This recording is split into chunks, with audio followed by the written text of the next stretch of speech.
Mes chers amis, cependant, au risque de devoir peut-être vous lasser, permettez-moi néanmoins d'y revenir une nouvelle et dernière fois à nos fabuleux projets de Louisiane.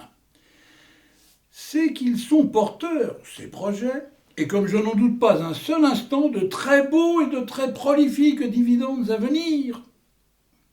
Selon vos dires, sans doute que cela est, monsieur Karl Theophrast Van Dyck. Cependant, nous et vous et nous, sachez que nous l'avons définitivement épuisé, le sujet de la Louisiane et de ses bayous. Allons, mon cher ami, puisqu'il le faut donc, je vais vous le tympaniser très avant, moi, que nos 50 millions en fait de vicieuses passades, c'est seulement de sonnants et de trébuchants numéraires dont ils veulent être joyeusement engrossés. Tout cela qui veut tout bien dire, monsieur Van Dyck, qu'il vous faut sur la table nous abattre sur le champ toutes vos cartes, sauf, voyez-vous, à nous quitter séance tenante. Sauf à nous quitter séance tenante, et de surcroît, peut-être malcontents les uns des autres, le voyez-vous aussi. Ah, toi tu peux être contente de toi. Tu as tout ruiné, et sans retour encore. Sauf l'avis de quelques-uns de nos frères qui sont les Noirs. En effet. Allez, et que ça ne fait que de la joie et que de l'allégresse. En voilà au moins qu'exemple ces pauvres boucs de nègres qui, au droit du banc d'Arguin, ils n'y monteront pas à bord de votre hideux Néo Amsterdam. Et tout ça pourquoi qui y monterait sur ce rafio de malheur, mes pauvres boucs de nègres? Je vous le demande, monsieur. Seulement, comme je le sais très bien, afin d'y trimer jusqu'à leur mort dans ces saletés de champs de coton à la Louisiane. Alors pardic, oui qu'on peut, monsieur, vous les ruinez à vous tous. Et à jamais, quoi qu'elles le sont à cet instant, toutes vos ignominieuses palinodies de larrons en foire. Oh, ça, méchant pomponesque corbeau, que tu sais si bien nous les jouer en ce moment. En effet, fort bien que oui, que tu l'as réussi ton coup de les ruiner, nos fructueuses palabres à nous tous. Sauf que, consécutivement et subsidiairement à ta fichue frisque de filoute de frasque, de les épargner tes subtils noirs, le sais-tu, ma sotte fourberie, que ce sont là tout simplement 100 000 gulden que tu me dois maintenant? Parce que, naturellement, qu'il va bien falloir que je les lui rendisse, ces 100 000 florins, à monsieur l'armateur Vladimir Karpov. M'en fous. Et c'est tout. Sauf que moi, je vais te faire rendre gorge jusqu'au dernier sou, crois-moi. Madame la juge. À ton service, ma chère enfant. Le sais-tu que je songe pour toi, en fait de brodequin, à quelques aériennes babouches de soie et de satin? Allez, tu n'as qu'un mot à me dire, vois-tu, et pardi que je te le jure que tu le comprendras avant longtemps, que moi je ne le suis en rien avaricieuse de tous les plaisirs de la vie. Ce qui ne sera pas, madame la juge. Parce que, Parce que, eh bien, voilà qui est bien dommage. Mais enfin, et ainsi que je le comprends, nous parlons tout comme d'une chose gardée. N'est-ce pas, mon cher monsieur Van Dyck? il se le pourrait bien que oui. Madame la juge. Tiens donc, changerais-tu d'avis? Ah ça, comme tu en as bien raison. Pompon, Oui, monsieur. je te le conseille vivement de ne pas t'enferrer plus avant dans cette voie. Sinon, mordicus, que je vais te le fracasser, ton déplaisant rable, avec les mortifères caresses de ce tisonnier. Quand même, vous oseriez pas. Et si, Ah, à vous du public, je vous le dis, et vous le voyez tout comme moi, quand même. Quel malheur que c'est que la vie quand on n'est pas du bon côté au puissant. C'est bien, vous avez gagné, monsieur. Même si je n'en pense pas moins, c'est décidé, je me tais. Pour l'instant. eh bien, que tu te taises, voilà qui est parfait. Et de surcroît très raisonnable, vois-tu. Quant à nous, madame la juge, c'est 50 millions. Ainsi donc, et n'est-ce pas? Nous les avons de toujours posés sur la table. Ah ça, mon très cher ami, mais qu'attendez-vous donc pour nous les agrandir? Tout de même, il y a que nos si délicates aumônières, elles se languissent continuellement de vous. Allons, nos délicieux florins. Et notre succulente richesse. Qui donc, hélas, nous refroidissent sans votre joyeux coup de bourse. Il y a que pour finir, c'est un gâchis absolument consternant. En vérité, on vous le jure, mon cher monsieur Van Dyck, que si vous vous obstinez dans cette pernicieuse voie de retraite qui est la vôtre, Vous le verrez combien nous l'aurons su de nous enrichir sans vous. Et peut-être même aussi, comme qui dirait, à vos dépens. Ce qui ne sera pas. Parce que, Je songe ici à quelques coups fumeux et même fumants. De bourse? Non pas. mais alors, De quoi parlons-nous? D'un certain placement. Quand même, vous n'allez pas oser, monsieur. Si, il va oser. sans risque, ce placement, monsieur Van Dyck? Non pas. Quand on saura revendre ses parts au bon moment. Oh oh, voilà qui intrigue le bon sens de parler ainsi. et qui aussi attise l'intérêt, mon cher monsieur Van Dyck. Quand vous y venez à lui faire sa publicité à ce dit placement avec tant de malice dans le bas de votre visage. Et tiens, ma foi, que je ne lui dirai pas d'une autre manière que la vôtre, mes chers confrères. Ce placement, Il y a qu'il ne sera que tout comme du vent. Oh oh, voilà qui heurte tout bon sens. Qui désarçonne. L'agile esprit d'un banquier qui serait pourtant, et par exemple, audacieux. Et néanmoins, mes chers amis, que le petit vent dont je veux ici et déjà vous enfler l'éloge, il se muera en un vent carabiné. Et cela dès que vous m'aurez fait un tant soit peu confiance. tiens donc, en cette affaire, il le faut donc que vous nous parliez d'avis de tempête, monsieur Van Dyck?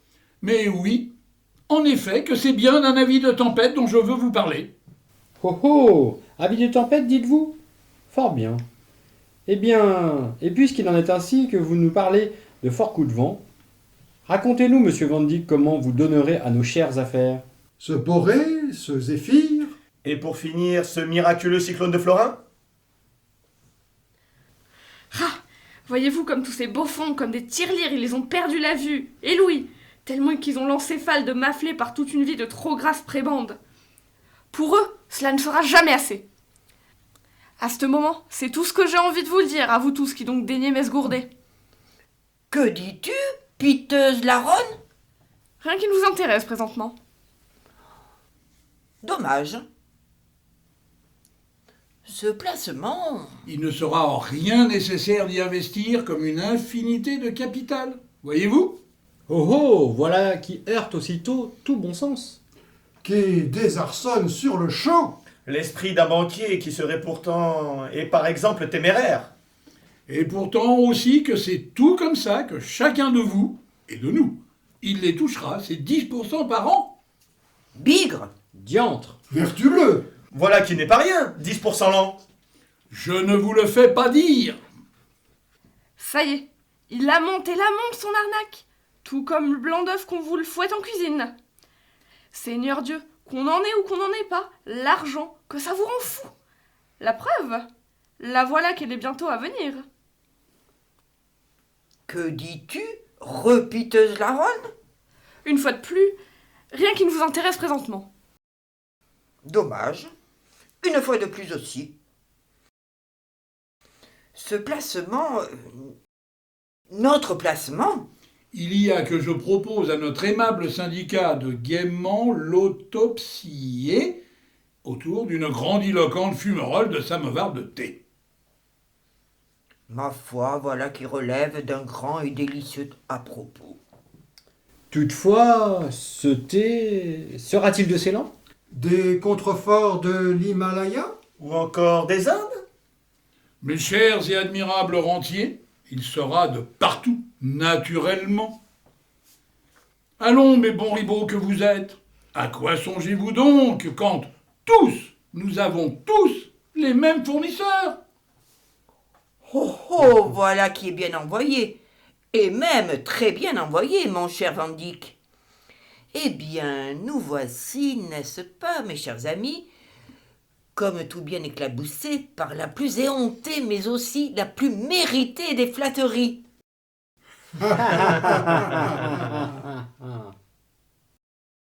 Mais bon, cet investissement, Ainsi que je vous le redis, il ne sera que du vent. comment se faire? Quand tout à chacun le sait. Que nul arbre Ne saurait monter jusqu'au ciel. Toutefois, il y a ici, et voyez-vous, que je songe bien et exactement à quelque envolée de montgolfière. De grâce! C'est maintenant. qu'il faut nous en dire plus. Et plus encore qu'il faut tout nous dire. Et donc, Je vais y venir dès la fin de cette gorgée de thé. Monsieur, vous allez tout perdre, je vous le dis. Tais-toi! qu'est-ce qu'elle a encore dit d'inutile, cette gorgone? Rien qui vous concerne. Dommage, dommage, car tu es décidément bien jolie. Oubliez cela, madame la juge. Il y a, voyez-vous, que... Moi, je l'ai tout pour moi, mon Roger. Et Castor, ça me suffit amplement. Dommage encore, maintenant que tu m'as dit tout ça, ma petite beauté. Toutefois, prends garde à ce que ton Roger, il ne nous devienne pas avant longtemps le dolent hocher de monsieur le bourreau au Kert. C'est alors, n'est-ce pas, qu'il ne te resterait plus que tes yeux pour pleurer. Ah, cependant, il y a que je me disperse une fois de plus, et même une fois de trop. Oui, oublions la bagatelle, c'est-à-dire toi, même s'il est en effet confondante de beauté. Ce qui veut aussi dire, mon cher monsieur Van Dyck, qu'il faut en finir et cette fois tout nous dire. Sinon, à faire le tasser plus longtemps, je vous l'affirme, que cela sera sur le champ, que nous tous ici présents, nous la lèverons la séance. Ce qui ne sera pas nécessaire d'y venir à cette sotte dérobade de fuite. Ma chère juge, quant à moi, je vais ici vous dire 10%. Et moi encore, par la présente de ce 10%, il y a que c'est déjà que je vous ai presque tout dit. Oh, ça! Avec ce déjà, nous prendriez-vous, monsieur Van Dyck, Pour quelques chiens, Qui se contenterait d'un os à ronger pour tout repas? Ah, voyez-vous ça, comment qu'il vous les appâte? Sauf que l'écuelle de votre fameux molosse, elle pourrait bien le savoir de se remplir toute seule. Et par quel truchement? cette écuelle, elle se remplit? de sonores gulden, Et de trébuches en florin? Le plus simplement du monde. Eh ben tiens, Et ce plus simplement du monde sera... Quand tout à chacun le sait, que nul arbre, Ne saurait monter tout seul jusqu'au ciel. Il sera, au secours! Ça y est, on y vient à la combine, à l'arnaque. Et pour finir à la carambouille. il sera, ce plus simplement du monde, mes chers collègues et mes chers confrères, ce très léger mal que vous vous donnerez afin de capturer demain et après-demain les innombrables pigeons qui volettent dans cette universelle volière qu'est le monde. Pour en faire quoi de tous ces idiots de volatiles? Leur proposer 10% l'an sur toute somme qu'ils déposeront entre vos mains, enfin, entre nos mains. En échange de quoi? Rien. comment ça, rien? mais oui, Comment ça, rien? Oui, rien en effet, mes bons amis. Quand les nécessaires et justes intérêts dus à chaque ancien investisseur, ils seront honorés par les capitaux des nouveaux investisseurs, que demain et après-demain, chaque nouvel investisseur se fera un devoir et plus encore une obligation de recruter par devers lui. Oh, quand même! Vos filochards de tire-laine, dites-le-moi, monsieur, qui vont pas nous la gober. Ça, c'est de votre filouterie de pyramide, qu'elle est toute vieille comme le monde. Attends donc un peu, et tu le verras que si, ma pompon. Pour le moment, vois-tu qu'il digère après s'être empiffré, et ça tout simplement avant que d'y venir à nous la déféquer sur mon parquet, ce qu'elles le seront dans un instant, leurs intarissables et somptueuses incontinences de Florin. Eh ben moi, c'est quand même que j'en doute. Et tiens, Oh oh, c'est que vous êtes bien silencieux, mes chers banquiers. C'est que moi, je réfléchis. Que moi je suppute. Que moi, je m'argumente. Et que moi, j'investigue dans mes pensées et que je les soupèse fort avant.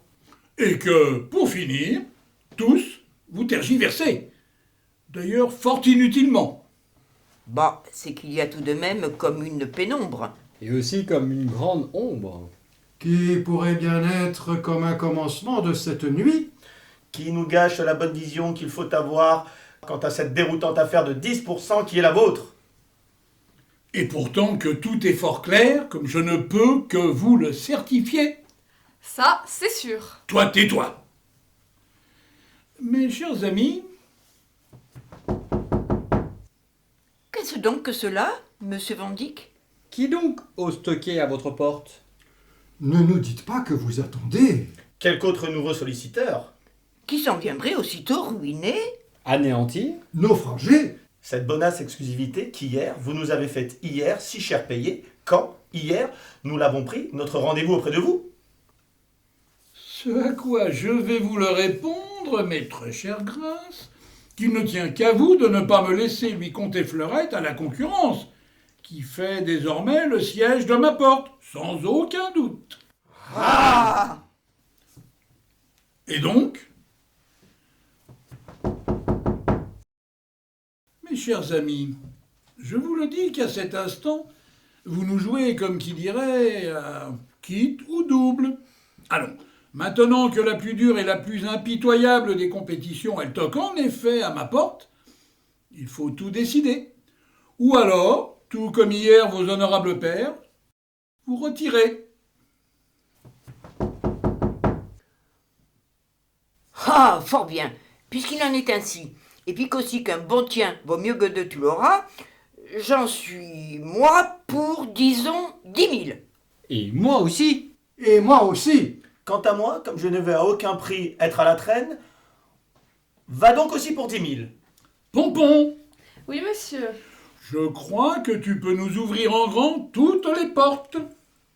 Et à qui ça donc, monsieur, je vous prie?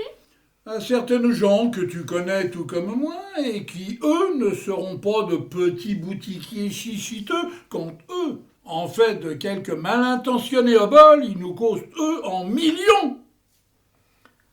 Van Dyck, ah ça, mais comment osez-vous? Si j'ose tout, madame le juge, c'est seulement parce qu'en effet que depuis que le monde est monde, et hélas pour vous, les affaires, elles le seront toujours, les affaires. Oui, comment osez-vous, quand à l'instant il y a seulement que ma langue, elle m'a seulement fourché? Et madame le juge, dans quelle direction elle se serait fourvoyée, votre parole? Pourrait-on le savoir? Eh bien, naturellement, que je voulais dire 10 millions et non point seulement 10 000. Fort bien. Ma foi, voilà qui est, n'est-ce pas, nous ici, fort habilement quitté la sordide fondrière de la ruine pour la grande route de la prospérité. Et maintenant, vous, mes chers amis, qu'allons-nous faire de vous? Un rentier à 10 millions, tout simplement. Ce qui sera tout comme pour moi. Et donc aussi ce qui sera tout comme pour moi. Oh oh, en effet, comme j'en entends là de meilleures dispositions. Une bonne raison à tous ces hâtifs capitaux, revirements de capitaux? Pourrait-on le savoir, je vous prie? Seulement celle de bonne raison. Que nous ne saurions laisser Madame van der Groot, voyez-vous? Comme seul et unique compagnon de la fortune. Ah, les braves gens, les braves gens, et puis aussi quelle belle solidarité que voilà. Eh bien, cette fois, mes excellents investisseurs, voilà que nous y sommes donc, n'est-ce pas? Et comme attendu, à nos 40 millions de cotisations. Auquel vous nous appointerez cependant, et n'est-ce pas aussi? C'est 10 millions de florins qui feront issue de votre main à vous. Tout comme une raisonnable et raisonnée dot. Qui sera dévolue à la noce d'or, que donc nous commettons avec vous, monsieur Van Dyck. Ah oh oh 10 millions, dites-vous, mes chers et si brillants esprits. Allons, pardi, que cela va de soi, qu'en cette affaire, et qu'en effet, et comme vous le pensez bien, que je suis déjà allé mettre sur la table les 10 millions. Toutefois, Toutefois, avons-nous votre parole que vos 10 millions, vous les reverserez avant demain à notre syndicat? et si, Madame la juge, je vous le dis que le dit versement, il sera à sa disposition à ce syndicat, et ce dans leur avenir, que me le répondez-vous? Que voilà qui est fort bien et qui conclut tout. Ah, que voilà donc une douce musique que je viens d'entendre de vous, Madame le juge Van der Groot. Et maintenant, suis-je autorisé à en conclure que tous, nous nous sommes enfin mis d'accord sur tout? Naturellement que oui. Fort bien. Eh bien alors, puisqu'il en est ainsi, topons-la, et nos verres, comme je vous en prie, toquons-les aussi sur le champ.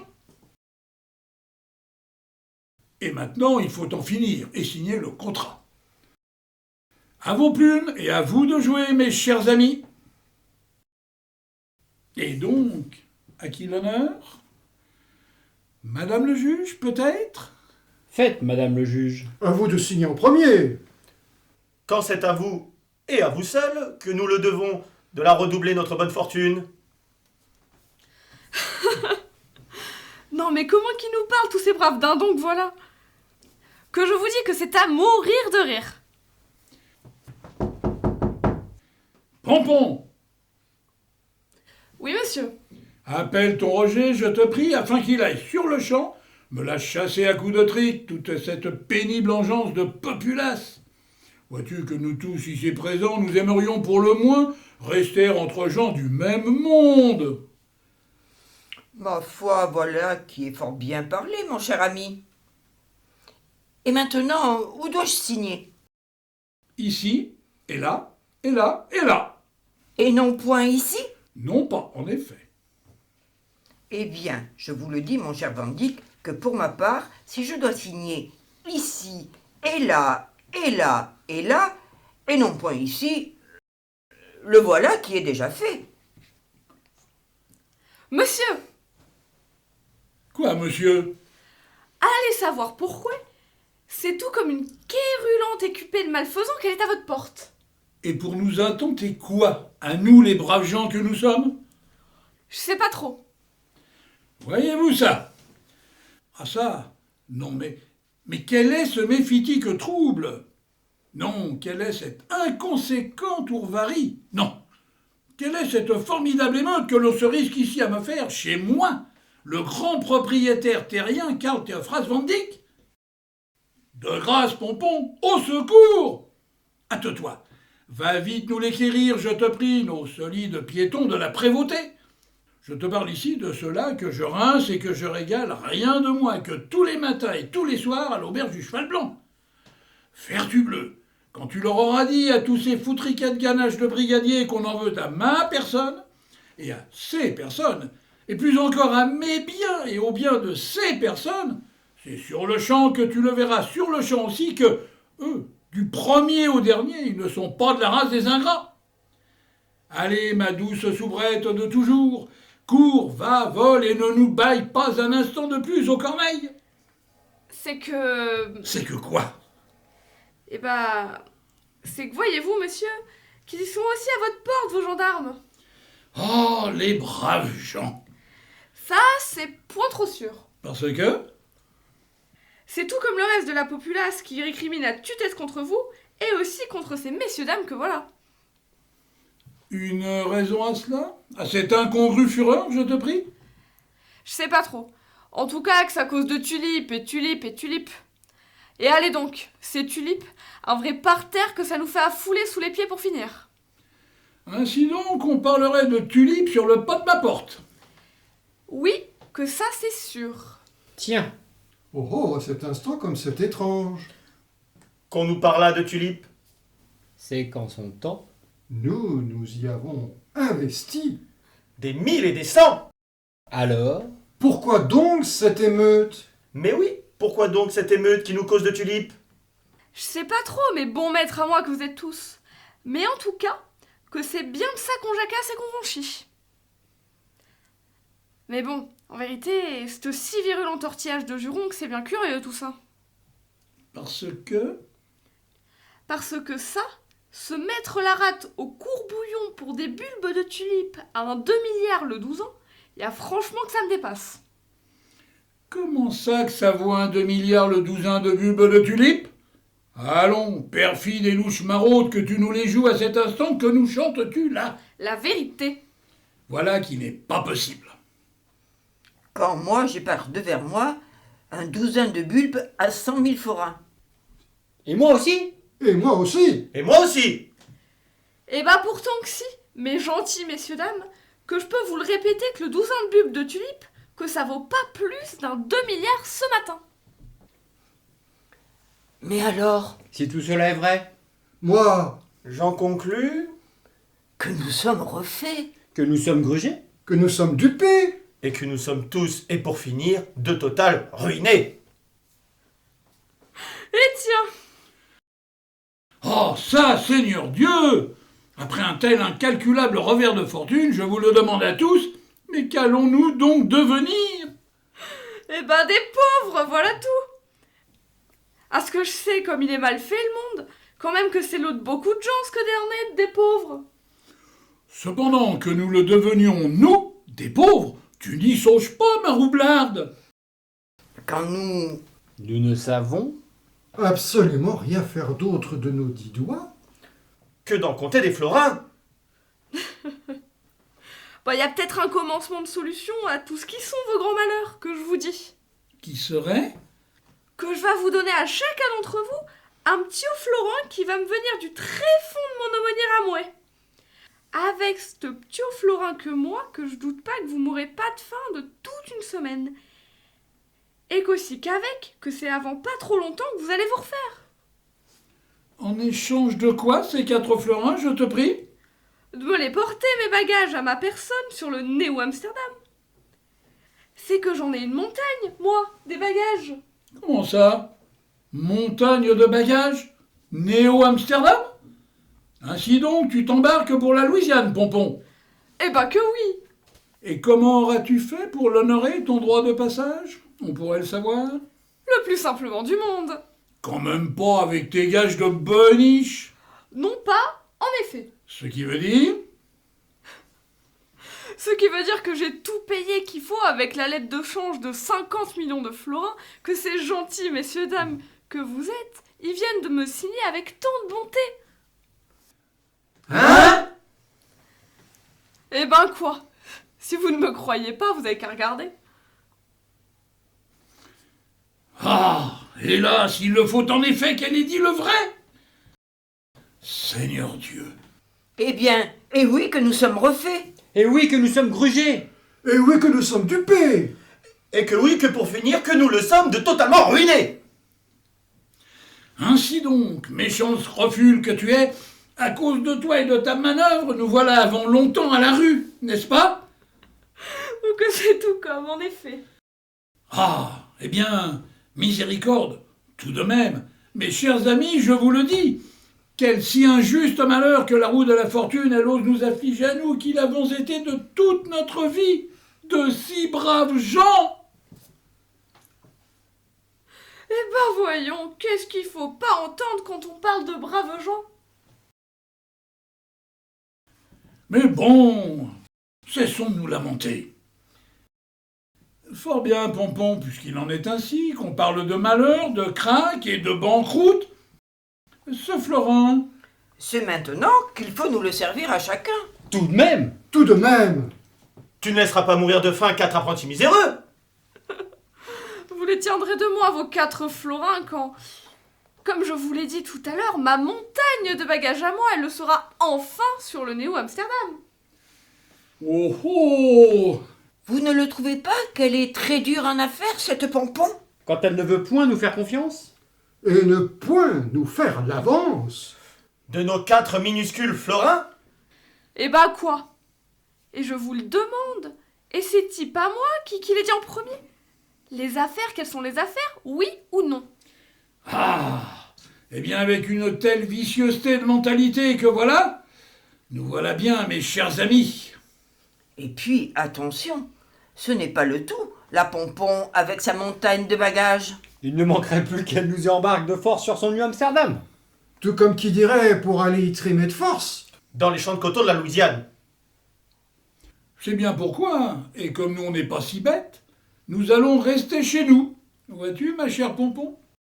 Et donc nous en passer sur le champ de tes 4 microscopiques florins. Bah, c'est comme il vous plaira, et c'est tous vous qui voyez, mes sondants. Pour porter ma montagne de bagages, les pauvres. Et, comme je vous l'ai déjà dit tout à l'heure, que c'est quand même que c'est pas ça qui manque à cette ville, que je vous le redis. Ah! Dites-moi, Ah ça, pourquoi riez-vous, mon cher Van Dyck? si je ris, madame la juge, c'est parce qu'il vient de me venir en tête tout comme une idée. Juteuse l'idée. Ma foi, il se le pourrait bien que oui. Et tiens, c'est qu'on dirait que c'est déjà qu'on ne se résigne pas à la misère, et que c'est déjà que les affaires elles reprennent. Mais bon, n'est-ce pas qu'on le sait de partout et de tout temps que la finance et le business, que c'est tout comme le chien dent, que c'est toujours que ça repousse, et que c'est jamais que ça pourra crever.